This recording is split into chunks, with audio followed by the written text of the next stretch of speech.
Bonjour à tous et bienvenue dans ce nouvel épisode de podcast où j'ai le plaisir de recevoir David Bolland. David qui est coach en personal branding et qui va également nous intéresser puisqu'il a commencé, pas commencé, même bien avancé, à développer un SaaS en parallèle de son activité. Et surtout, sujet intéressant, qu'il a vibe codé lui-même. Donc on va pouvoir un peu aller creuser le sujet. Déjà, comment vas-tu David? Merci d'être là. Ça va super bien. Merci à toi pour ton invitation. Ça me fait vraiment plaisir de parler de vibe coding parce que ça commence à prendre beaucoup de plans et de beaucoup de place dans mon activité aujourd'hui. Ouais, c'est clair. C'est clair, c'est clair. Alors, on était en train de commencer à discuter avant. Je dis, on va lancer le podcast parce que sinon, on va commencer à dire des dingueries sans les avoir au record. Ce serait dommage. Du coup, est-ce que tu veux commencer déjà par présenter un petit peu mieux que moi ce que tu fais, un petit peu ton background, etc. Puisque tu m'as Ouais, évoqué aussi alors j'ai le juste en côté. effet corriger. Aujourd'hui, je suis pas coach en personal branding, mais justement, je vais recorriger tout ça. Très bien, Ça fait avec plaisir. 25 ans que je suis dans le marketing et avec une spécialité dans l'image de marque. En fait, j'ai monté 2 agences de publicité où j'ai pu travailler en direct, où mes clients étaient Coca-Cola, Sanex, bref, une quarantaine de marques. En fait, McDo par exemple. Où je faisais des campagnes nationales et internationales. Voilà, donc j'avais des employés, etc. J'étais plus aligné avec certaines valeurs de ces grandes marques parce que j'ai appris des choses forcément. Donc j'étais plus aligné avec ces grandes marques. Et deuxièmement, le côté management, c'était pas pour moi en fait du tout. Donc je suis passé consultant il y a maintenant un petit peu moins d'une dizaine d'années. Euh, je suis donc solopreneur en fait. Je préfère largement ce statut-là. Aujourd'hui, j'accompagne les. Alors j'ai deux typologies. J'ai 50% où je continue avec des grandes marques selon les valeurs que j'apprécie et des franchises. Donc là, j'ai plus un rôle de consulting en fait. Et puis 50%, c'est beaucoup plus des solopreneurs où je vais les accompagner dans leur marketing et aussi notamment dans leur branding. Forcément, ça fait 25 ans que je fais ça.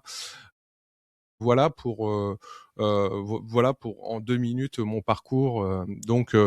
J'ai été souvent directeur marketing, mais en tant que consultant dans des groupes ou dans des sociétés. Et puis aujourd'hui, j'ai ce plaisir en fait de pouvoir travailler avec différentes typologies qui m'amènent quand même une expérience un petit peu différente et surtout tous les jours d'une variété vraiment dans le travail, quoi.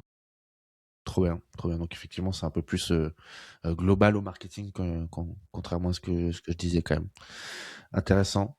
Du coup, avant juste de parler de parler de notre sujet, de ton SaaS, qui va être le sujet principal du podcast, juste pour bien comprendre, dans le profil, on évoquait aussi un petit côté un peu geek euh, par rapport à ce que Oui, tu arrives à faire il y aujourd'hui. a pas qu'un peu. Pas Est-ce que qu'un tu peux peu, développer un peu du coup le background par rapport à ça pour qu'on comprenne bien un petit peu le profil? alors geek, déjà, geek dans ce qu'on appelle la pop culture et cetera. Bon, voilà, ça c'est, le côté culturel et après dans l'informatique, moi j'ai commencé, en fait, j'ai eu ce parcours où j'ai commencé avec un PC qui était le DOS. Il fallait coder dans le DOS.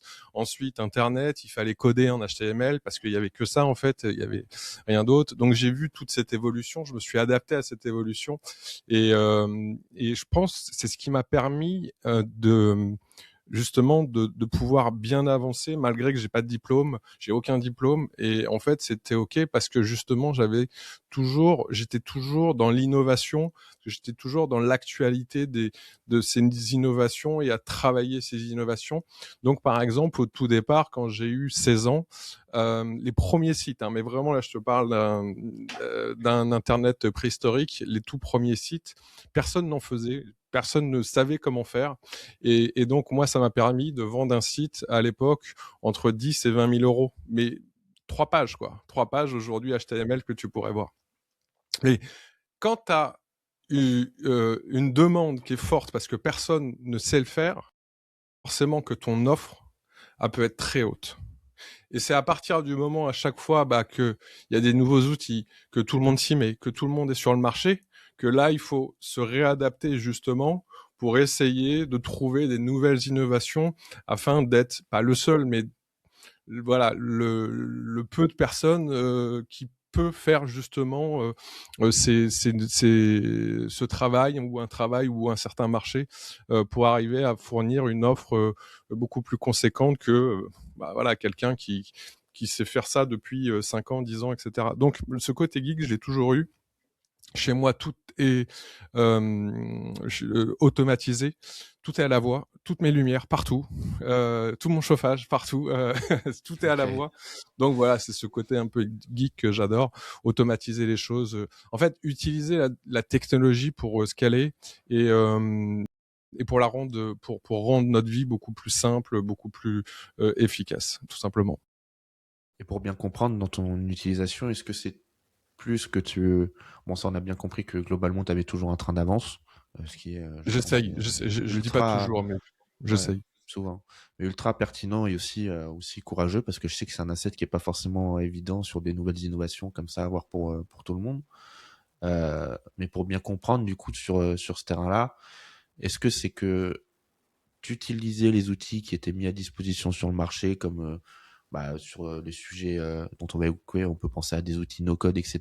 Ou est-ce que, par exemple, tu es déjà allé développer vraiment des trucs par toi-même comme un développeur pourrait le faire ou à quel niveau de geek tu es, tu vois? Ouais, alors dans le développement, aujourd'hui et par mon métier j'ai pu, travailler avec des startups, dans des startups et cetera, ce qui m'a amené à gérer aussi des projets de développement. Donc je suis pas développeur. Par contre, Hmm, je sais je comprends les enjeux, quoi. je connais les enjeux, je connais les stacks aussi, je connais Hmm, les différentes programmation les avantages et les inconvénients des différentes programmations. Par exemple, pour développer une app sur iPhone, sur Android, etc. Les contraintes aussi qu'on va avoir comme quelqu'un qui va gérer un projet. Maintenant, c'est pas moi qui vais écrire la ligne de code et alors je l'ai fait, j'ai commencé à le faire et j'ai eu cette petite lumière qui m'a dit un jour en fait, ça servira plus à rien de savoir faire ça, donc perds pas ton temps là-dedans, mais plutôt à hmm, bien comprendre l'environnement pour pouvoir le ouais. manager. Et là, je pense que pour le coup, j'ai eu un peu le nez fin parce qu'en effet, aujourd'hui, je pense que savoir écrire une ligne de code, alors c'est toujours bien, mais je sais pas si vraiment ça sera la valeur ajoutée de demain. Je suis d'accord.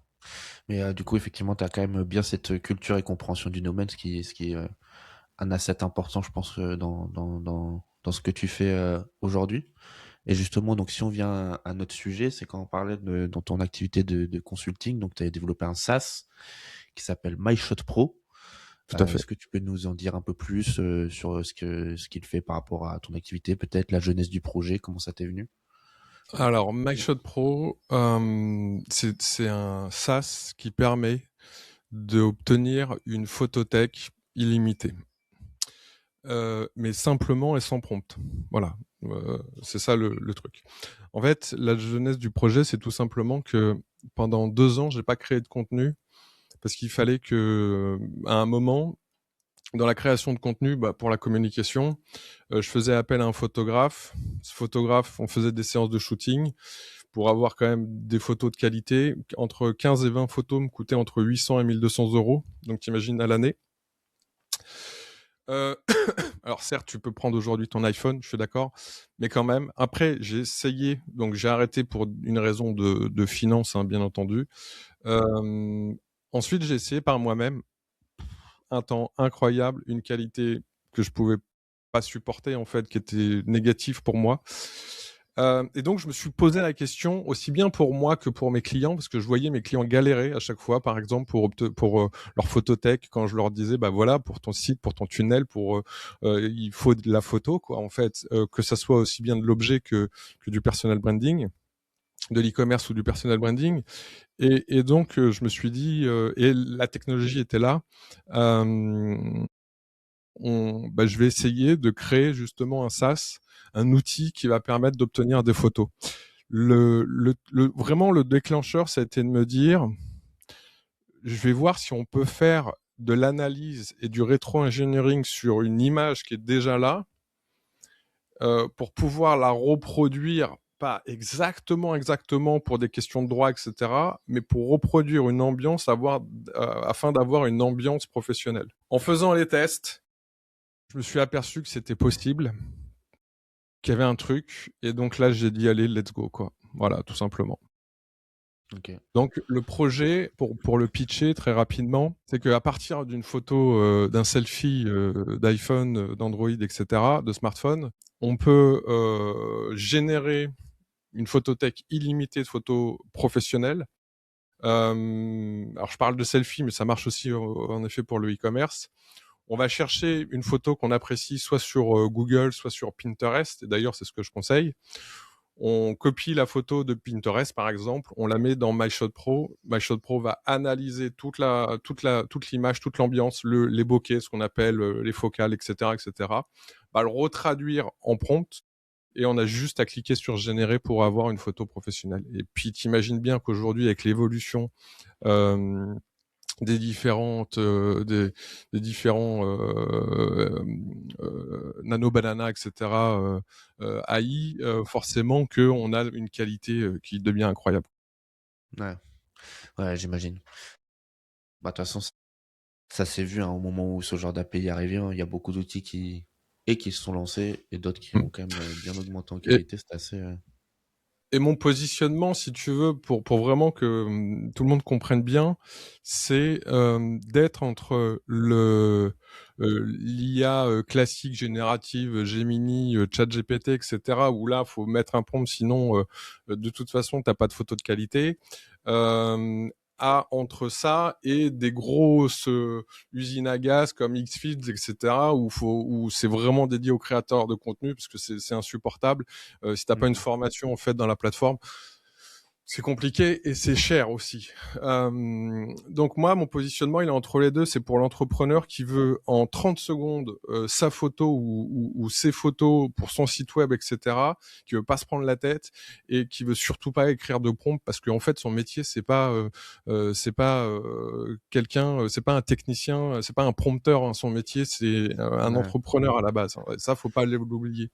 Donc voilà où je me positionne. Donc l'idée, c'est de faire simple, c'est de faire rapide, c'est de faire pas cher, et c'est d'adapter toujours le moteur pour deux secteurs, le branding, le branding e-commerce et le personal branding. Donc le moteur doit toujours être adapté pour que dans le branding, ça sublime le produit, et puis que pour le personal branding, pour le coup, ça fasse le plus naturel possible, comme si on avait l'impression qu'il n'y avait pas d'IA. Et du coup, par rapport à ce que tu disais tout à l'heure, tu vois, tu disais que tu avais testé, bon, photographe professionnel, etc. Tu avais testé l'iPhone de faire des photos toi-même.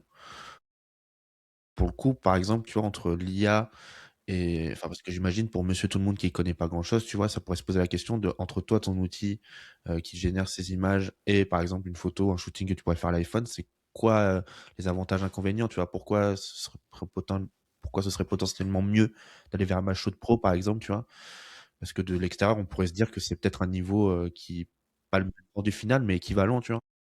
Ouais, je comprends. Le premier avantage, c'est que ce que je t'ai dit tout à l'heure, c'est un coût. Aujourd'hui, sur MyShot Pro, on va être en gros à 10 centimes la photo. Moi, je t'avais dit Ce qui est quand entre même très 15 peu, et quoi. 20 photos pour entre 800 et 1200 euros. Tu vois le rapport. Ça, c'est le premier point. Le deuxième point, c'est le temps. En fait, il fallait que j'appelle le photographe, que je réserve une séance, que je me déplace. Généralement, c'était à 3/4 d'heure de chez moi. Il fallait, pour information, que je prenne une valise, que je mette plusieurs vêtements pour qu'on ait des photos avec plusieurs styles de vêtements, pour pas qu'on j'ai le même vêtement. Donc tout ça, c'était une demi-journée, voire un petit peu plus. Mais sur l'iPhone, tu l'as Donc moins, ce truc-là, quand même. Moi, je te posais la sur question si par exemple, demain, je prends mon iPhone, je fais un shooting moi-même, tu vois.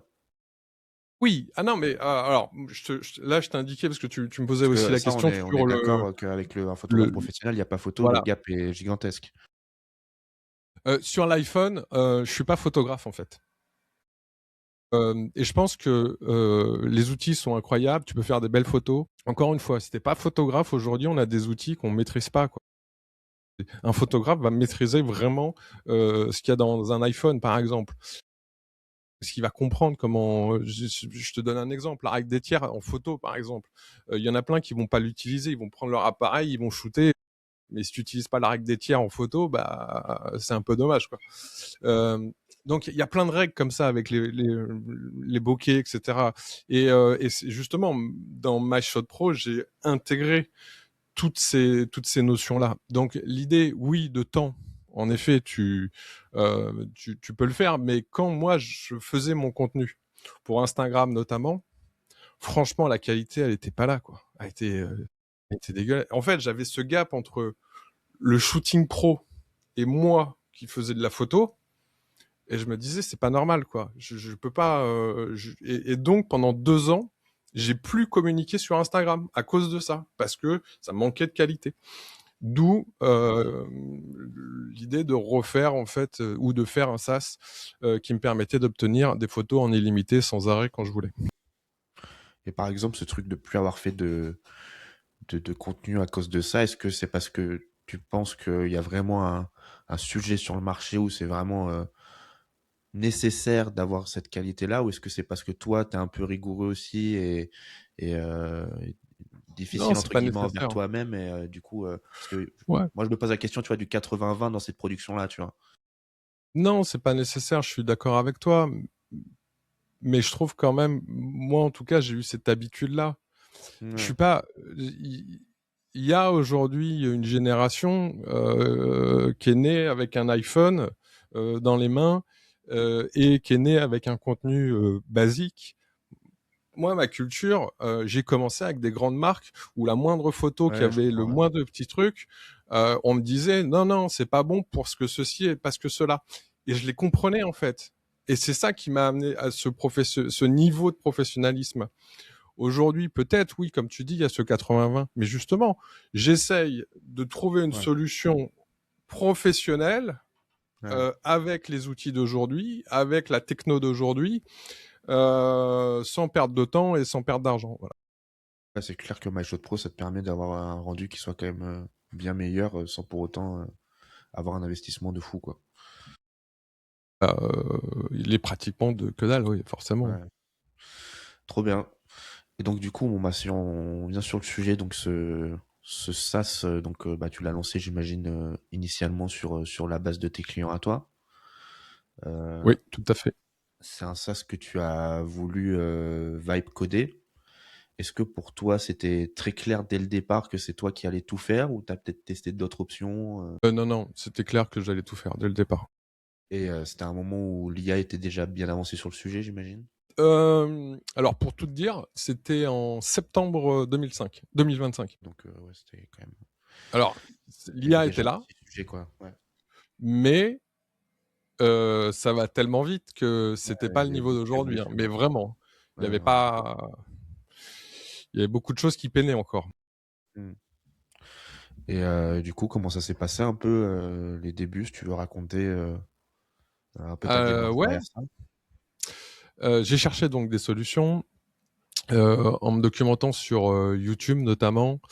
J'ai trouvé la première solution que j'ai trouvée, c'était Studio AI.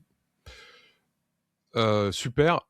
Studio AI, j'ai pu faire le MVP pour moi, en fait, qui m'a permis pour moi de tester la solution, de dire est-ce que ce que j'ai dans ma tête, je peux le réaliser, mais très rapidement, comme ça, grossièrement. Et est-ce que la techno marche, en fait, même si c'est pas joli, même s'il y a rien, même s'il n'y a pas de back-end, etc. J'ai vu que c'était OK. Alors là, c'était l'éclate parce que je me suis dit, OK, let's go, on y va. Sauf que avec Studio AI, il n'y a pas de back-end. Et, et donc, moi, je voulais tout de suite sauvegarder mes photos, tout de suite faire plein de choses. Je me suis tourné très rapidement vers Firebase AI, parce qu'à l'époque, il n'y avait pas beaucoup de choses non plus, hein. Là, avec Firebase, j'ai pu faire un MVP. Le MVP, je l'ai fait tester. Il était vraiment en test à une dizaine de personnes. C'était vraiment MVP. Il n'y avait aucun modèle économique. C'était vraiment pour peaufiner Ok, la techno, etc. En fait, connaître le besoin surtout. Voilà, c'était ouais. ça l'idée, hein. C'était vraiment de connaître le besoin. Euh, une galère sur alors à l'époque une galère sur Firebase AI pour des questions de droit de Google Cloud où à chaque fois il fallait mettre les droits suivant les options que tu souhaitais pour des raisons de code qui étaient mal. À l'époque c'était pas du tout optimisé. J'ai dû refaire le projet plusieurs fois et à un moment j'en ai eu marre de refaire le projet.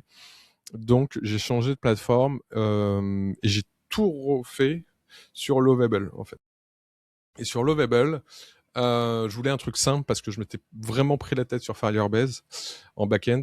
Et sur Lovable, là, j'ai vu une simplicité qui était incroyable, qui était folle. Vraiment un gap fou. Et donc, avant de lancer le projet d'un point de vue business model, d'un point de vue vraiment financier, vente, ce que j'ai fait, j'ai tout refait entièrement sur Lovable. J'ai fait une migration et puis voilà. Et puis ensuite, j'ai laissé ça sur Lovable. Je trouve que c'est une belle plateforme, même si aujourd'hui il y a, y a certains projets que je mets dessus et d'autres projets pour d'autres raisons où là c'est Claude Code, etc., etc. On en reparlera si tu veux. Mais voilà, donc en gros, octobre Studio AI, novembre Firebase AI, décembre, janvier Lovable, et puis voilà quoi, en gros. Maintenant, t'es resté là-dessus. Donc Et pour MyShop, au final, ça fait quoi, 3-4 mois que tu l'as vraiment lancé commercialement? ouais, Trop bien. Ok. c'est ça. Début d'année, fin de l'année dernière. Ouais. Ah, donc finalement, tu as quand même une longue période de bêta test, entre guillemets, si je peux appeler ça comme ça. Ouais, ouais, ouais. Ouais, parce que il y a quand même beaucoup, beaucoup de choses à voir. Moi, j'aime bien Et c'est à ça que ça alors sert, hein. sortir un produit qui soit quali, sortir un produit toujours augmenter le nombre de clients quand même. Même si aujourd'hui j'ai pas un nombre de clients fou, il doit y avoir 500 clients, tu vois, c'est pas mal. Ça sert Ouais, c'est déjà déjà bien, hein. à faire des choses, quoi, si tu veux. 3 mois, ça reste pas mal, hein. Mais ça reste petit, tu vois. Ça Ouais, reste. Je veux dire, voilà, il y a quand même une proximité. Dès que tu passes les 5 000, 50 000, etc., forcément, tu n'es plus dans la proximité. Et là, tu as intérêt qu'il soit hyper top. Donc là, je suis dans, justement, peaufiner toutes les choses, traduire, qui a été un gros truc, voilà, optimiser le SEO, optimiser tout ce qui est marketing, système d'affiliation, etc., etc. voilà, t'es plus déjà vraiment dans la vente et la commercialisation, quoi. Et, mais tu vois, moi, c'est vrai que cette période de bêta test, je dis souvent à mes clients qu'il faut la faire et même avant d'avoir le produit, tu vois. Moi, j'ai plein de gens où je leur ai dit, mais va poser des questions, va demander ce qu'ils veulent aux clients, même sans avoir rien, juste avec l'idée, tu vois. Et ils sont quasiment tous revenus en mode, ah ouais, putain, j'avais pas pensé à ça et tout. Et c'est vrai qu'en fait, on le sous-estime, mais que ce soit ça ou juste avec un MVP de produit, de pouvoir avoir des premiers feedbacks et optimiser le truc avant de lancer, c'est vraiment, ça change tout, quoi. Ça change tout. Ouais. Ouais. Est-ce que dans la... Et aussi, il faut faire l'inverse. Parfois, faut essayer de dire, oh, stop. Ouais. Je Faut te pas donne tomber un dans le exemple. perfectionnisme non plus. Ouais, un exemple très rapide, c'est que j'ai souvent des clientes ou des clients qui me disent, je voudrais cette fonctionnalité, cette fonctionnalité, cette fonctionnalité. Et en fait, dans ma tête, ma direction, c'est qu'il faut que le produit reste le plus simple possible parce que c'est finalement c'est le pitch, quoi, c'est la simplicité, c'est la directive. Donc si je commence à mettre des briques par-ci par-là, on commence à sortir du truc, et donc à chaque fois je me dis ok, c'est cool, feature incroyable, ça peut être une fonctionnalité incroyable, mais est-ce que ça fait partie justement des directives que je me suis données au départ? Moi, je trouve que les fonctionnalités, c'est souvent ça, c'est un croisement entre 3 points. C'est toi, ta vision, qu'est-ce que tu peux faire et l'investissement que ça te demande aussi, et versus la demande, tu vois. Et s'il y a un des 3 points où t'es pas forcément en accord, pour moi, c'est qu'il faut la mettre sur le côté pour le moment, tu vois. Exactement, ouais. Ouais. Donc faut faire attention non plus à pas rentrer dans un truc, mon SaaS il fait tout, parce qu'à la fin il fait plus rien. Ouais, exactement. Tu vois, ça fait 2 fois par exemple là que en dev, en staging, je mets une fonctionnalité qui est la fonctionnalité de copier, mais vraiment de répliquer, de dupliquer presque la photo d'inspiration.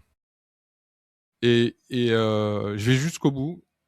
Et quand j'arrive au bout, je me dis, c'est pas ça.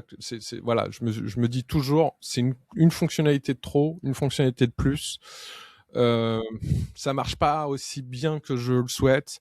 Ça donne pas le résultat à la base que je souhaite. Voilà, c'est pas en fait dans l'ADN de la marque, c'est juste d'avoir une photo pour sa photothèque, une belle photo, voilà. Donc ça fait 2 fois et tu vois, c'est dans 2 fois, à chaque fois, je la mets pas en prod parce que justement, j'essaye de pas me dire ouais, on va tout mettre quoi. Mais tu vois, c'est ce qui est quand même intéressant là-dedans et que je pense que l'IA a beaucoup changé dans notre pratique et dans notre conduite de projet aujourd'hui. C'est que bah, malgré tout, tu as certains cas comme ça où si tu as un doute, tu peux quand même te permettre de tester au moins plus rapidement qu'avant une fonctionnalité Oui, pour voir bien ne sûr. serait-ce que le rendu et ce que tu en penses, tu vois. Là où avant, je trouve qu'on prenait beaucoup des décisions sur l'expérience qu'on pouvait avoir, les recherches qu'on pouvait faire.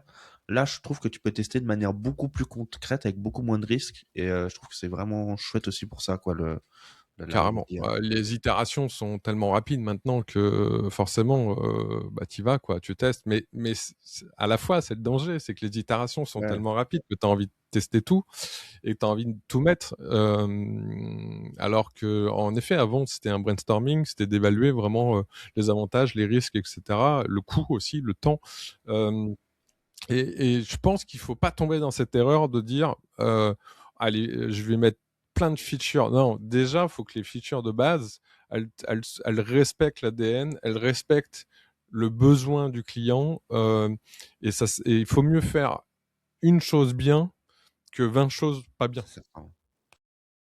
Mais de toute façon, même pour le client, ça peut vite devenir confusant entre guillemets un petit peu, tu vois, si on a dans tous les sens, moi je vois enfin il y a plein de fois où tu vois tu arrives sur un SaaS souvent en plus aujourd'hui et encore plus maintenant, je pense on dit souvent un SaaS faut avoir un quick win rapide, tu vois, où vraiment ça fasse un effet waouh quasiment première page limite, tu vois. Et si tu te retrouves avec une interface où tu arrives où tu as 50 choix différents et que tu sais pas ce que tu Ouais, dois faire par exemple, c'est l'horreur quoi. exactement. C'est l'horreur. Donc, quand je développe une nouvelle fonctionnalité, moi, c'est tant dans ma tête, les caractéristiques, les contraintes, c'est est-ce que je vais gagner du temps? Est-ce que je vais gagner de la simplicité? Et est-ce que je vais gagner, pas moi personnellement, mais mes clients, est-ce que je vais économiser de l'argent? Si je mets une fonctionnalité qui respecte ces trois-là, à partir de ce moment-là, généralement, je la pousse en prod. Si finalement, elle rentre pas dans une de ces trois catégories, je vais pas la mettre en prod. Je te disais, là, le fait de dupliquer, est-ce que je vais gagner plus de temps? Non, pas forcément. Est-ce que je vais économiser plus d'argent? Non, pas forcément. Est-ce que ça sera plus simple? Non, bien au contraire, c'est encore un bouton à cliquer. Donc, finalement, elle rentre pas. Par contre, j'ai développé une fonctionnalité qui est juste d'ajouter des dossiers et de pouvoir ranger ces photos. Est-ce que je vais gagner du temps? Ah, largement, parce que je vais organiser mes photos et donc je vais pouvoir mieux les retrouver. Et là, je la développe. Donc, je pense que quand on développe un SaaS, c'est de se donner des règles et des contraintes dans quelle directive on veut aller. Et à partir de ce moment-là, à chaque fois qu'on développe une feature, c'est de se dire, est-ce que c'est vraiment dans l'ADN de mon SaaS? Est-ce que ça respecte ces contraintes-là, mes objectifs? Lorsque je pitch, hein, c'est un objectif. Est-ce que ça respecte cet objectif-là, oui ou non? Et à partir de ce moment-là, on la met en prod ou pas, quoi. Moi je sais que là-dessus j'ai un truc où et puis je l'ai déjà vu aussi hein. Tu peux un peu avoir quand même aussi des fois à te tendance à te monter la tête et t'auto-rassurer entre guillemets, tu vois, sur une directive que tu prends. Il y a des fois quand même où je trouve assez pertinent de, si tu as un petit doute quand même, de juste le mettre à dispo d'une petite partie de tes clients, tu vois, qui sont peut-être, je sais pas, gros utilisateurs ou quoi, pour quand même avoir un feedback extérieur, tu vois, qui te confirme ou contredit ce que tu penses, tu vois. Parce que tu vois, enfin, je dis pas que c'est le cas, mais ça se trouve ta fonctionnalité de duplication, toi tu t'imagines ça parce que dans toute utilisation c'est ça. Mais demain, et on le voit souvent, il y a fort à parier que ton client il pense autre chose, tu vois. Et des fois, j'aime bien quand même avoir ce truc où juste un petit bêta test de fonctionnalité sur une partie de l'audience, des fois ça peut être intéressant. Bien sûr. Mais ce que j'ai mis en place, pour le coup, c'est tout un système d'admin de stats. C'est-à-dire de tout checker en fait, mais vraiment tout. C'est-à-dire le moindre chose, de savoir si par exemple, je te donne des exemples pour que ça soit concret. Est-ce que est-ce qu'ils font plus de, est-ce qu'il y a plus de personal branding ou de e-commerce en termes de photos? Donc il y a rien de confidentiel, hein. C'est juste de la data. Tu Oui, vois, il a cliqué là, il a généré ça et puis voilà, quoi. voilà, je vois pas, dans tous les cas, je vois aucune image, je vois aucune photo. Dans tous les Ouais, cas, je peux même pas le voir parce que c'est envoyé directement en API, donc je peux pas les voir, etc. L'idée, c'est juste que à chaque fois, ça va prendre de la data, forcément. Donc j'ai un dashboard où il y a tout dessus, mais la moindre chose. J'ai mis en place notamment une fonctionnalité d'upscale pour que on puisse obtenir les photos en 4K. Donc ça fait une photo en 4K, pour information, ça fait en moyenne 25 MO. Donc tu peux l'imprimer, hein. Il y a pas de souci, hein. Toi, c'est justement. Et je me suis dit, moi qui étais dans le print et dans la pub, je me suis dit, pour certains en e-commerce, ça peut être pas mal quand tu sors de la belle photo. J'ai mis en place le dashboard, les stats, pour savoir qui export ou combien exporter en 2K, combien exporter en 4K, etc. Et tu vois, je me suis rendu compte que finalement, les exports en 2K et en 4K, ça répond à aucun besoin. Donc là, je le laisse un peu, mais ça ajoute beaucoup de boutons pour pas grand-chose en fait. ouais, s'il n'y a pas l'utilisation, Voilà, donc l'idée aussi, pour aller dans ton sens, c'est des fois de pousser une feature, de récupérer les stats à fond, toutes les stats de cette feature, et de savoir le niveau d'utilisation, voilà, tout simplement. Et si au bout d'un mois, le niveau d'utilisation n'est pas à la hauteur de ce qu'on voulait ou de ce qu'on pensait, bah, autant la retirer, quoi. ouais. Moi, je trouve que c'est assez peu fait, mais au final, de la même manière qu'on aura un système de tracking un peu avancé sur les tunnels de vente ou la commercialisation, etc. Pour moi, c'est tout aussi important, pareil, comme tu l'as décrit là dans le produit, hein. Parce que sinon, tu peux pas forcément savoir, enfin, tous les clients vont pas aller te faire des feedbacks et tu peux pas forcément avoir une data complète et enrichie de savoir ce qu'ils font, où est-ce que ça bloque, pourquoi, comment, tu vois. Et ça, je trouve que c'est souvent intéressant quand même à mettre en place au moins un petit système de tracking comme tu le décris, tu vois. Ah ouais, non. En fait, je développe 50% autant pour moi dans tracking, plein de fonctionnalités en tant qu'admin, que 50% en front, hein. C'est vraiment, quand je dis en front, pour les clients, voilà. Et je développe énormément en admin. Mais je me suis rendu compte d'un truc incroyable. Je vais te donner un exemple parlant. Au départ, comme d'habitude, je cherchais, dès que j'avais un besoin, je cherchais un outil pour ça. Aujourd'hui, j'ai pris le réflexe de me dire, est-ce que je peux le développer? L'exemple très simple, je voulais un système d'affiliation. C'est complexe, un système d'affiliation. Gestion de cookies, gestion de liens, gestion de code promo, gestion d'affiliés, etc. C'est quand même, on rentre dans une complexité un peu plus importante, gestion de sécurité aussi, etc. Gestion des données personnelles, etc. Je regarde, en moyenne, on était entre 50 et 250 euros par mois. Donc, je calcule à l'année combien ça pourrait me coûter, combien ça pourrait me rapporter. Je regarde le gap. Euh, et là, à un moment, je me suis dit, je vais demander au moins à l'intelligence artificielle, en gros, les stacks, ce qu'il en pense, les inconvénients, les avantages, sur quoi il faut, voilà, une prise de renseignements et d'études, d'analyse. J'ai pris, on va dire, 2-3 heures à bien évaluer la situation. Je me suis aperçu que finalement c'était possible. J'ai développé pour MacShot Pro un outil interne d'affiliation. Ça m'a pris une demi-journée. Mais en fait, si je calcule le coût, imaginons 100 euros par mois, si j'avais pris ça, 100 euros par mois fois 12, forcément que j'ai gagné mon temps et mon argent, en fait. J'ai dû, oui, itérer. Il y a des choses qui marchaient pas au départ, faire des itérations. Mais aujourd'hui, j'ai un système qui est interne, que je peux contrôler, qui est personnalisé.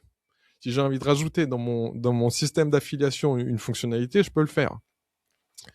Donc, je trouve aujourd'hui, c'est ça le potentiel, c'est finalement, on a euh, un besoin d'outils, on le développe soi-même, quoi. On n'est plus obligé de passer voilà, par ce qu'on connaît ou par ce qui existe. Après, il y a des choses, je pourrais pas développer, bien entendu, encore. Mais ça, par exemple, ouais, j'ai pu le faire et je suis plutôt content parce que j'ai économisé pas mal d'argent, quoi. C'est clair. Justement, tu vois, ça fait un peu le pont. J'avais une question là sur la partie tarification de ton SaaS. J'ai vu que tu faisais surtout des packs de crédits, donc où tu vendais un certain nombre de crédits à un certain tarif, et pas du tout d'abonnement. Et c'est vrai que c'est un positionnement qui m'a surpris parce que c'est rare quand même d'avoir uniquement des crédits. Et du coup, je voulais essayer de comprendre un peu plus la logique derrière ça.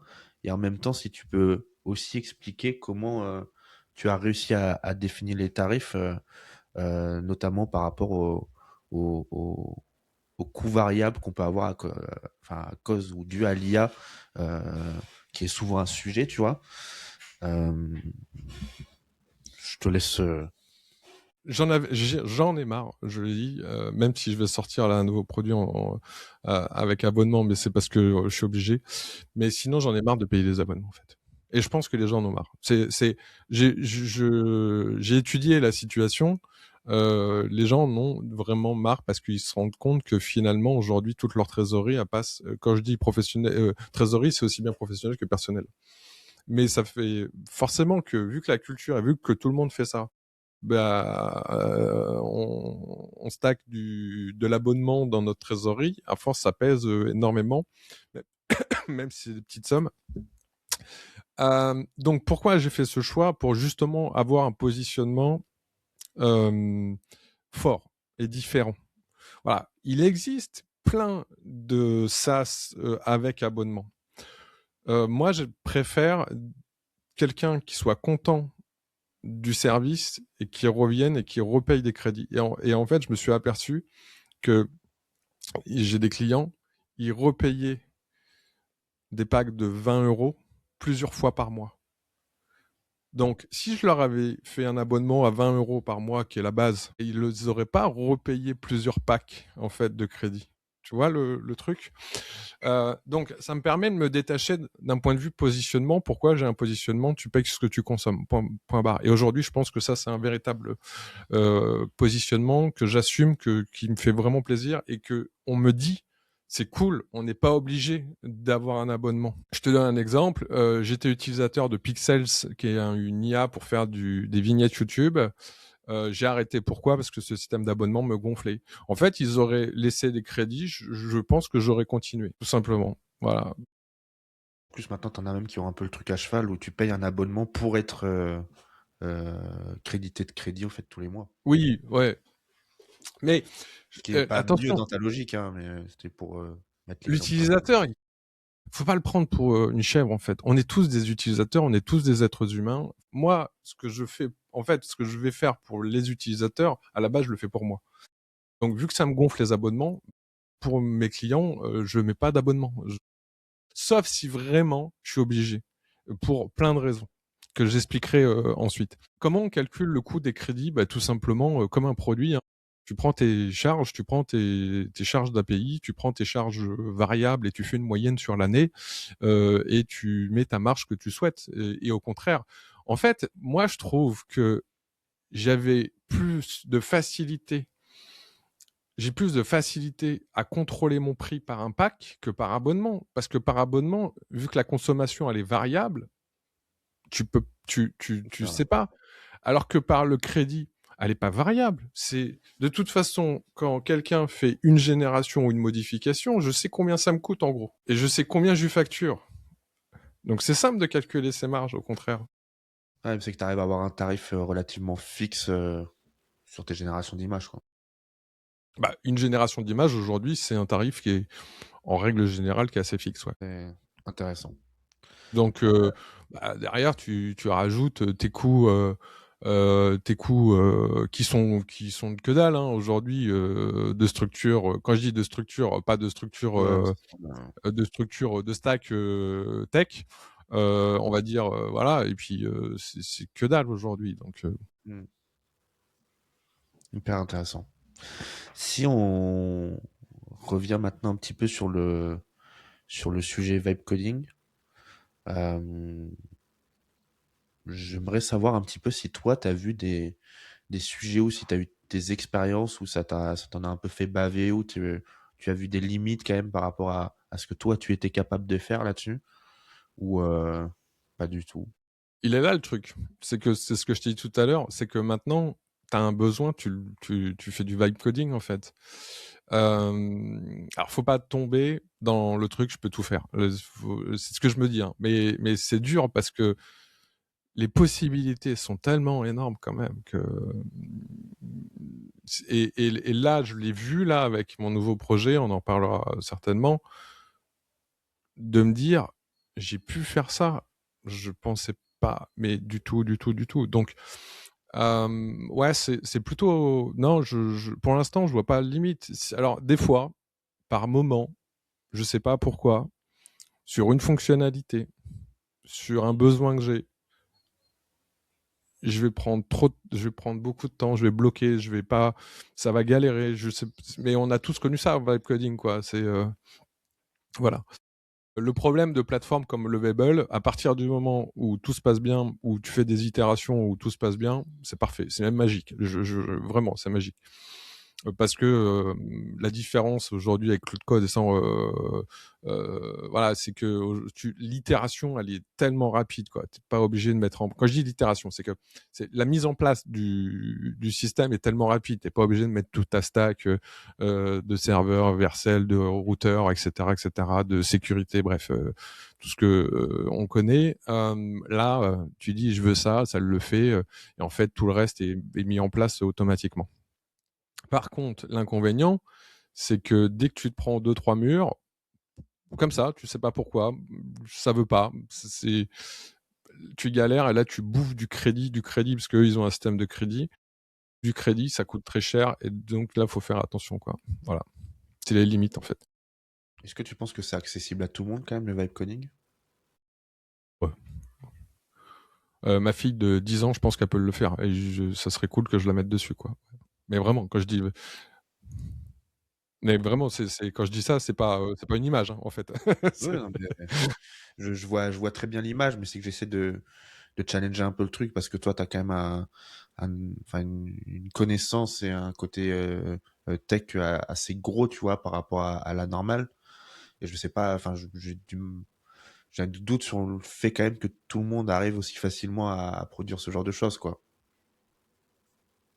Ou en tout cas, bien faites. Parce qu'il y a des sujets aussi où, toi, par exemple, je sais pas ce que tu en as pensé, mais sur le vibe coding, il y a eu beaucoup de, de, de, de reproches faits à ça, entre guillemets, par rapport à des enjeux d'architecture, des enjeux de sécurité, etc., par rapport à ce que tu pourrais mettre en Ah, je suis prod. complètement d'accord. Ouais. Euh, Toi, j'imagine que du coup, ça se passe plutôt bien à ce sujet-là parce que tu as sûrement les éléments qui font que Non?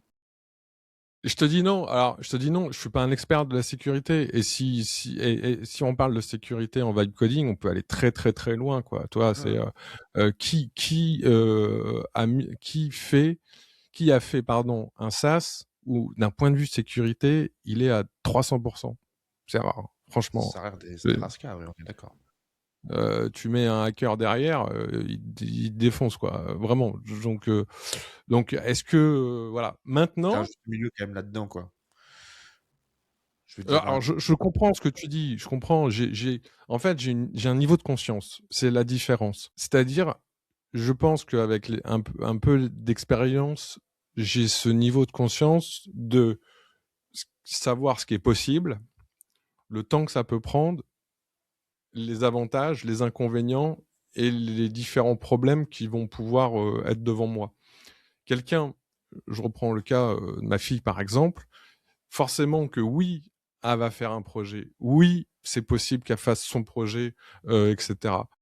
Maintenant, est-ce qu'elle aura un niveau de conscience de est-ce que ça, je peux le faire? Non, il va peut-être falloir lui dire si, si, tu vas voir, tu vas pouvoir le faire. Est-ce qu'elle a elle aura un niveau de conscience sur il faut que je me protège d'un point de vue des notions de sécurité, voilà. Non, plus. Mais à la fois, c'est l'expérience, quoi. Tu y vas marche par marche, tu vois. Pour moi, le principal, c'est de se dire c'est possible, facilement, et après, on verra les emmerdes. enfin, un point de vue intéressant pour le coup. Moi, je sais que il y a, enfin, en fait, moi, le seul truc, c'est que si t'en as conscience, tu vois, je trouve ça à la limite ok. Mais c'est juste que je me dis que nécessairement, tu vois, entre quelqu'un qui vraiment y connaît rien et quelqu'un qui est déjà un peu plus, qui a des connaissances comme toi ou même comme moi qui est dev, qui utilise l'IA dans mon travail, nécessairement que le niveau de qualité sur même plein de sujets dans le projet sera forcément pas le même, tu vois. Et après, c'est peut-être aussi à quel point tu as envie je sais même pas si c'est un vrai sujet, mais d'avoir un truc qui soit vraiment bien fait ou si vraiment tu as la démarche de faire un truc très rapide, comme tu dis, et de tester. Enfin, En fait, moi, je trouve que le vibe coding aujourd'hui, alors oui, là, on en parle business, client, tout ça, besoin, tout ça, business. Moi, je trouve que l'avantage du vibe coding, c'est que justement, ça permet aussi à plein de particuliers de se dire, j'ai envie de faire mon petit logiciel qui me permet de faire ci, qui me permet de faire ça, qui me permet de faire ça, qui puisse le faire. Et donc, d'offrir une possibilité incroyable. Et ça, c'est fou, quoi, de se dire ça, de se dire que Madame Michu, si elle a envie, elle se fait son petit logiciel pour, je sais pas, pour faire un truc sur la couture. Mais incroyable, mais c'est génial, quoi. C'est ça. Alors, en fait, moi, je trouve que le vibe coding, c'est là-dessus qu'on devrait le communiquer beaucoup plus que oui, bien sûr, c'est utilisé dans les entreprises. Oui, bien sûr, ça évite de payer des SaaS. Donc, à la fois, c'est la mort du SaaS et à la fois, c'est la naissance des SaaS, tu vois, des micro SaaS. Vaste sujet, ça aussi. Euh, mais question là-dessus. mais c'est surtout, je trouve, la possibilité à chacun particulier de se dire tiens, je collectionne les cartes Pokémon. Alors, c'est pas mon cas, mais c'est un exemple. Je collectionne les cartes Pokémon. J'ai envie de me faire mon petit outil où derrière, je vais pouvoir mettre mes catégories suivant l'argent, je sais pas combien ça vaut, etc., etc. Ben, je me le fais. Et c'est mon outil. Ouais, ça Génial. c'est cool, c'est un usage qui est très pertinent aussi et avec beaucoup moins d'enjeux. Donc en fait, il n'y a pas trop de sujets par rapport à la discussion qu'on avait jusqu'avant, quoi. Je veux dire, là, c'est un Bah, outil que tu fais pour toi, etc. Donc de la manière dont il est fait, on s'en fiche un peu tant que ça marche comme tu le veux, quoi. non, mais alors, il n'y a pas d'enjeu, oui et non. Je pense, c'est dans ces moments-là que souvent les grandes inventions ou les grands projets naissent. C'est parce qu'on donne le moyen à tout le monde de pouvoir le faire et qu'à un moment, il y a quelqu'un qui dit bah, j'ai fait ça, je fais ça aussi pour moi, mais je vous le partage. Et c'est l'open source et tu vois, et on a vu plein de projets comme ça. Et forcément que oui, au départ, il y a peut-être pas d'enjeu, mais ça permet la créativité, ça permet la naissance de projets justement qui ensuite peuvent devenir eux-mêmes un business, des enjeux, etc. Mais étape par étape. Mais si déjà tout est fermé, si déjà tout est bloqué, s'il n'y a plus de liberté, s'il n'y a pas de créativité, il n'y a pas de cette possibilité-là, en fait. Et moi, c'est ce que je trouve bien dans le vibe coding. C'est vraiment la raison du vibe coding, c'est tout tout le monde peut faire le logiciel qu'il veut. Cool. Ouais, c'est cool. C'est vrai qu'en plus, en t'entendant parler, tu vois, même moi, je me disais, ah ouais, c'est vrai que moi, j'ai fait pareil, j'ai fait ça pour moi et tout. Je pense à un truc que j'ai fait dans le sport et tout. Enfin, il y a vraiment des possibilités. Et si justement, donc ma question, j'y viens. Si on passe un petit mot là-dessus, de ta vision justement sur le marché du SaaS. Moi, je sais qu'il y a un moment, j'ai eu un peu le même truc que toi, à me dire, tout le monde va coder ses trucs, etc. Enfin, ça va vraiment changer, etc. J'ai pris un peu de recul sur la situation et je pense qu'il y a un juste milieu quand même, mais je serais curieux d'avoir ton avis rapidement là-dessus. Non, le tout le monde, déjà, faut C'est là où est le relativiser. gros, je pense. En fait, je me suis rendu compte, chacun a un niveau de conscience sur tous les sujets. Et ça, c'est le marketing qui m'a appris ça. Et qui, tous les jours, me l'indique de plus en plus. Ça veut dire quoi? Ça veut dire qu'il y a des gens aujourd'hui, moi je connais des cadres sup, mais vraiment importants, à peine l'IA dans leur job. C'est-à-dire qu'ils sont encore avec leur foutu fichier Excel, à perdre 3 heures dans des trucs incroyables. Pourquoi? Parce que c'est leur culture, c'est tout. Et parce qu'ils se disent, oui, l'IA, c'est ceci. Mais il y en a plein, plein, plein. Après, il y a un niveau de conscience où il y a des gens qui utilisent l'IA ou par le chat où ils posent une question et voilà, et ça se limite là. Après, il y a donc finalement, quand tu regardes le panel, c'est un joli monde, c'est notre monde à nous, et c'est le monde où chacun a son niveau de conscience, son niveau d'utilisation.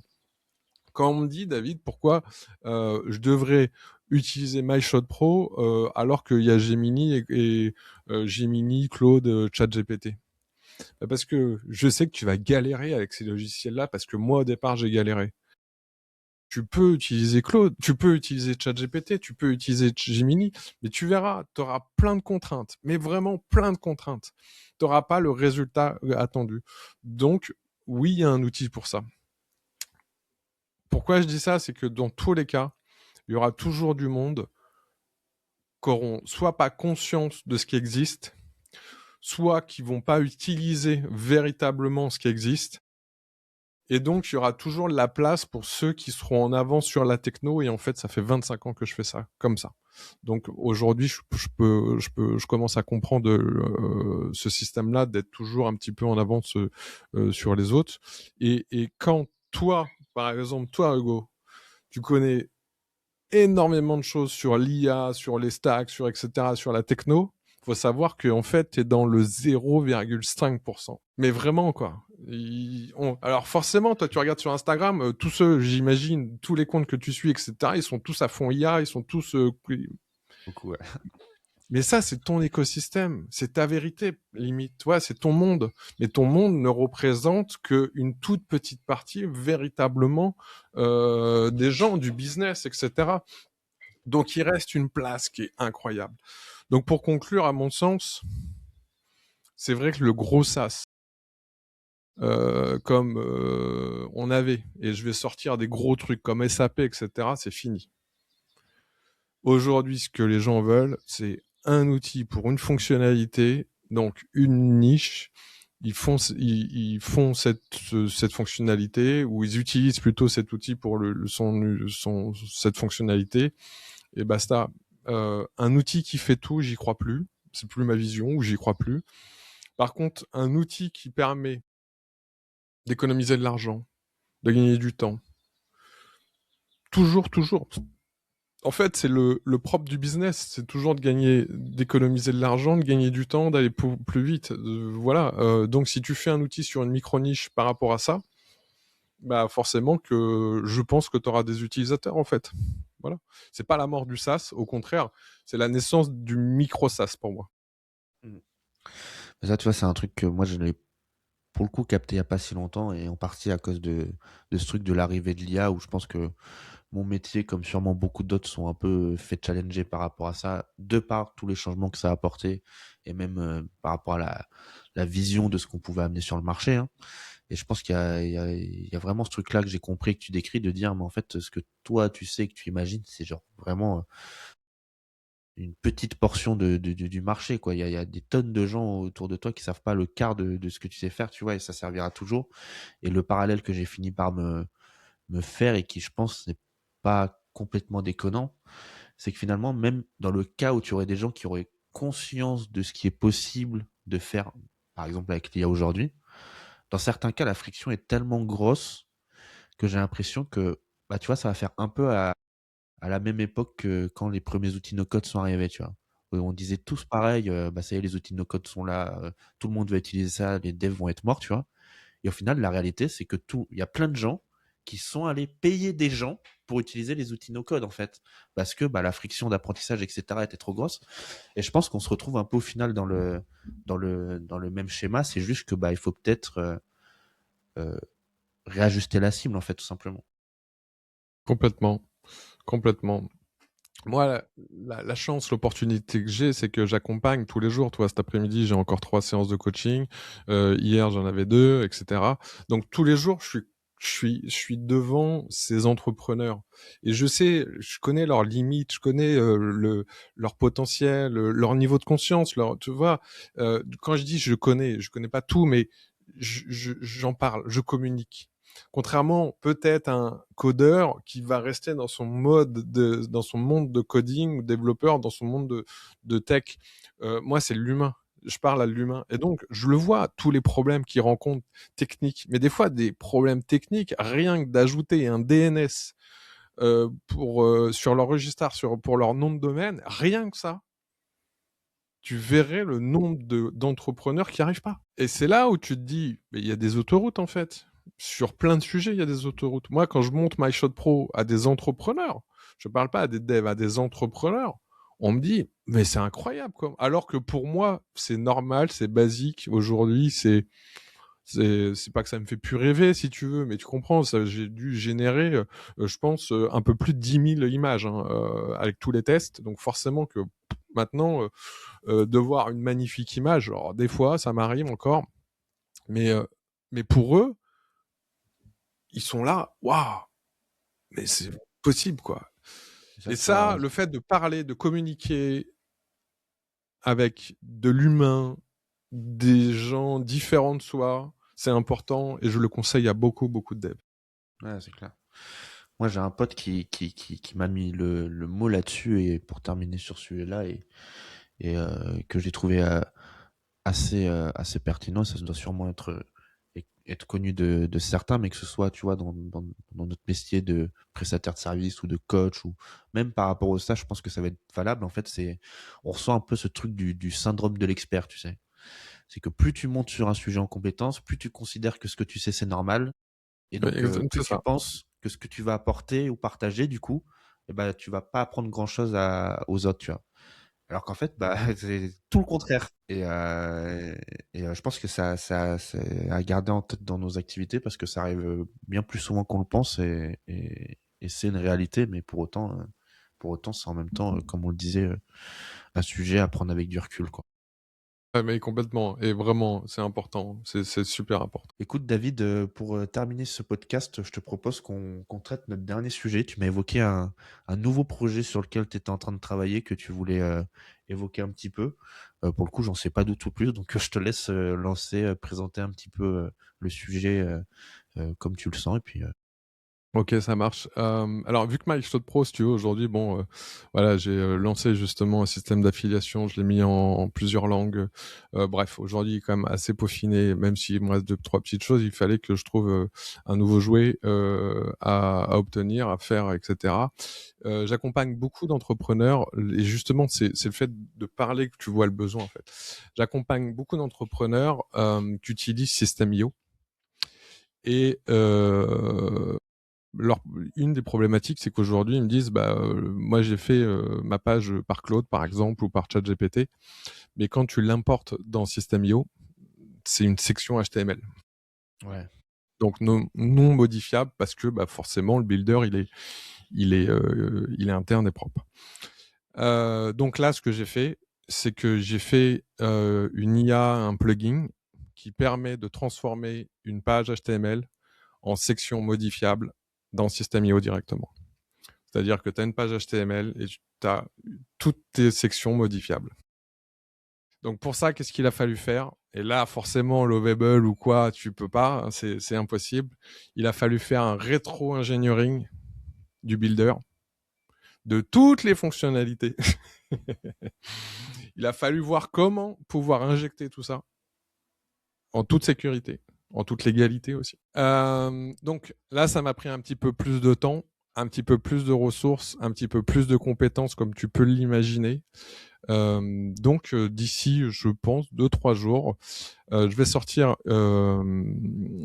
ça s'appelle SEO Builder. Donc le but, en fait, tout simplement, pour tes tunnels, je sais pas si tu utilises System.io, voilà, mais il y en a beaucoup aujourd'hui hein, qui utilisent System.io. Tu demandes à Claude ta page de vente en fonction de ton copywriting, etc. Il te la sort en HTML, tu copies l'HTML, tu le rentres dans le SEO Builder, ça va te faire des sections, ça va te le convertir en code, on va dire System.io, en code par rapport à comment le builder lui fonctionne de System.io. Et grâce à un plugin, tu peux injecter directement tes blocs dans ton System.io. Voilà. Donc, Stylé. Comme ça, tu retrouves en fait toute ta page modifiable et éditable, comme tu veux. Donc forcément, là, oui, il y a un petit peu de boulot, comme tu peux l'imaginer, parce que tu vois, ça, c'était intéressant parce que on part d'une contrainte, d'une problématique client. À la base, j'aurais pu me dire, c'est impossible. C'est impossible parce que je viens directement jouer sur le builder, sur le programme que a conçu un développeur. Donc je peux pas injecter quoi que ce soit. Sinon, donc logiquement, dans la tête de beaucoup de monde, ça va être merci, au revoir, je passe à autre chose. Je pense que le vibe coding, ça sert à ça très rapidement. Ça sert à dire est-ce que c'est possible, quoi. Est-ce que je peux dépasser ces limites-là? J'ai fait un test. Au départ, c'était pitoyable, mais j'ai vu que je pouvais créer une section. Juste une section avec un titre. Toi, c'était ça, mon premier test, Ouais. c'était ouais, j'ai une section éditable avec un titre. Alors forcément, derrière, c'est des itérations, des mois d'itération pour chaque fonctionnalité, pour chaque couleur, chaque typo, pour la grosseur, pour le choix. Toutes les fonctionnalités, il faut faire un rétro-engineering. Donc c'est un boulot immense, déjà, pour ça. Parce qu'il y en a pas mal quand même dans leur builder, de plus en plus.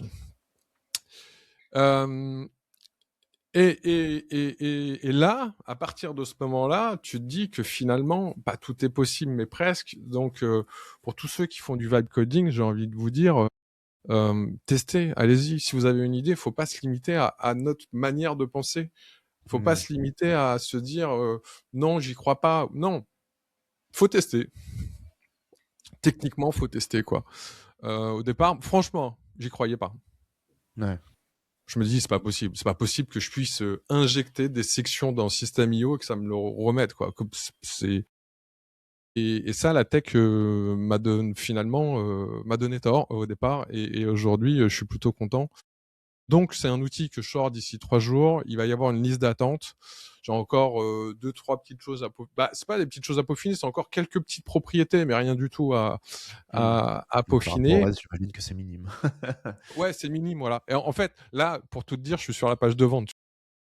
Ouais. Et Vas-y, si t'as des questions, avec plaisir ouais, juste là-dessus. pour comprendre le processus, plus pour les gens qui écouteraient, c'est que toi, justement, pour surpasser ce challenge technique, comment ça s'est passé de manière un peu plus concrète? Est-ce que c'est vraiment des itérations encore et encore que tu as faites avec l'IA? Est-ce que c'est que tu t'es documenté autrement, tu as trouvé des solutions, tu en as parlé avec des gens, je sais pas, pour trouver les solutions techniques? À la base, j'ai demandé à l'IA toutes les solutions possibles par rapport à ça, Mmh. pour savoir si c'était possible. Dans ces solutions, il y avait des trucs qui m'avaient sorti, que j'ai testé, c'était pas vrai ou pas possible ou bon, là, je sais pas si voilà, il a été dans des endroits, voilà. Et puis parmi tout ça, il y avait une solution où quand je l'ai testé, j'ai dit: «Bah, tiens, ça marche, c'est bizarre, hein, quand même».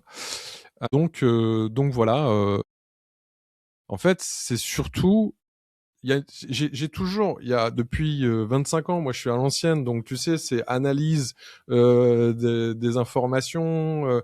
Ensuite, on fait un cahier des charges. Ensuite, tu vois, c'est encore à l'ancienne. Je suis encore, j'ai été éduqué à ça. C'est pas que ça me prend plus de temps aujourd'hui, c'est simplement que je l'ai réadapté avec l'intelligence artificielle. Donc oui, cette phase d'analyse, cette phase de documentation, cette phase d'interrogation, les avantages, les inconvénients, de savoir si on passe par ça ou comme ça ou comme ça, je l'ai traité, c'est ce que je te dis, je l'ai fait en une matinée, quoi. Et ça, pour le coup, c'est beaucoup plus rapide aujourd'hui parce que tu as une intelligence artificielle qui va te sortir toutes les informations. Et plus tu vas lui mettre d'input, mieux les informations vont sortir. Donc forcément que ça me donnait des outputs. Ces outputs, je les retravaillais, je les remettais en input, ça me redonnait des outputs et à force, je suis arrivé à une solution en fait. Ouais. Ah, mais c'est hyper pertinent.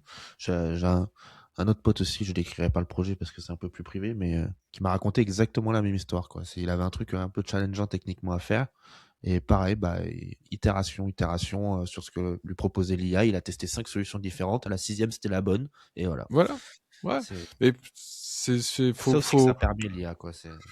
faut casser, faut casser son mental un petit peu, faut casser les murs.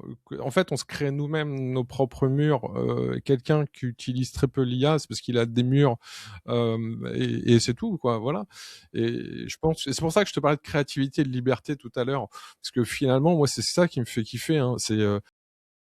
On va être transparent avec MyShot Pro. Je suis pas milliardaire. Hein. Moi, ça m'aide. Je crée mon contenu. Là, pour le coup, c'était là mon premier objectif. Ça aide mes clients. Second objectif, ça fait un peu de chiffre d'affaires. Très bien. C'est plutôt créer des jouets. C'est plutôt me dire c'est possible. C'est pour ça que je fais du SaaS. Un jour, s'il y en a un qui prend, bah tant mieux. Mais je fais pas un SaaS pour me dire je vais devenir millionnaire, pour le coup. Ouais, je comprends. Mais ça se ressent bien. C'est très chouette en tout cas.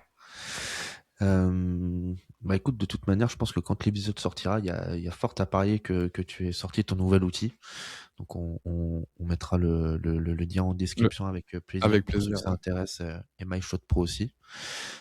Écoute David, moi je te remercie d'être passé. Je pense que c'était vraiment chouette d'avoir ce petit retour, gros même retour d'expérience par rapport au vibe coding, les possibilités que ça amène, etc. Je pense que Merci moi à en tout toi. cas l'épisode m'a beaucoup plu. T'as un mot pour la fin, peut-être, je sais pas. Bah déjà, Je t'ai merci à toi coupé. Hugo. Vraiment, ça me fait plaisir de parler de vibe coding parce que je trouve que c'est super intéressant. Voilà, c'est super sujet. Le mot pour la fin, non, c'est d'essayer quoi. Pour tous ceux qui n'ont jamais essayé, c'est vraiment d'essayer parce que c'est accessible à tous. Et je pense qu'il faut le prendre comme un jouet. Faut être curieux, faut s'amuser. Et à partir de ce moment-là, à mon avis, on fait des dingueries, quoi. Ouais, c'est clair. Trop bien. Eh ben on va garder ça en tête. Merci beaucoup en tout cas. Merci à ceux qui sont encore là d'avoir écouté l'épisode jusque-là. J'espère que ça vous aura plu. Et puis ben, on se retrouve une prochaine fois pour un prochain épisode. À bientôt. Bye bye.